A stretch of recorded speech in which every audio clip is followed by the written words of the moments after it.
Guys, നമ്മൾ ഇന്ന് ഉണ്ടാക്കാൻ പോകുന്നത് കൂൺ കറിയാണ്. അപ്പോൾ കൂൺ ഇവിടെ മുറിച്ച് വെള്ളമൊഴിച്ച് വെച്ചിട്ടുണ്ട്.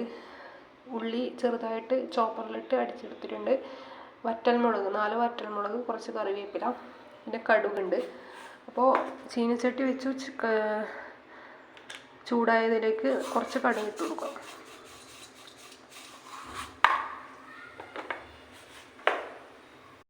അപ്പോൾ കടുക് നന്നായിട്ട് പൊട്ടിയിട്ടുണ്ട്. പൊട്ടിയതിന് ശേഷം കറിവേപ്പിലയും വറ്റൽമുളകും ഇട്ട് കൊടുക്കുക. അതിനുശേഷം നമ്മൾക്ക് ചോപ്പ് ചെയ്ത ഉള്ളി ഇതിലേക്ക് ഇട്ട് കൊടുക്കുക.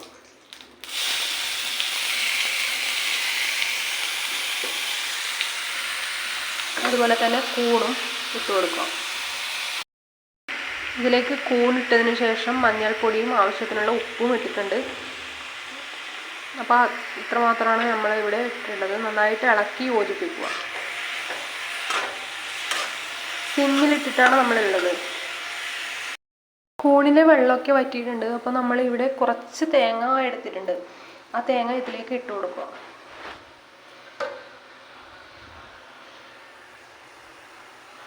ഇട്ട് കൊടുത്ത് മൂടി വെച്ച് വേവിക്കുക. വെള്ളം വറ്റിയതിന് ശേഷം ഇളക്കി യോജിപ്പിക്കുക. ഇട്ടതിന് ശേഷം എല്ലാ ഭാഗത്തേക്കും ഇളക്കി യോജിപ്പിച്ച് ഉപ്പെല്ലാം കറക്റ്റ് ഉണ്ടോ നോക്കുക.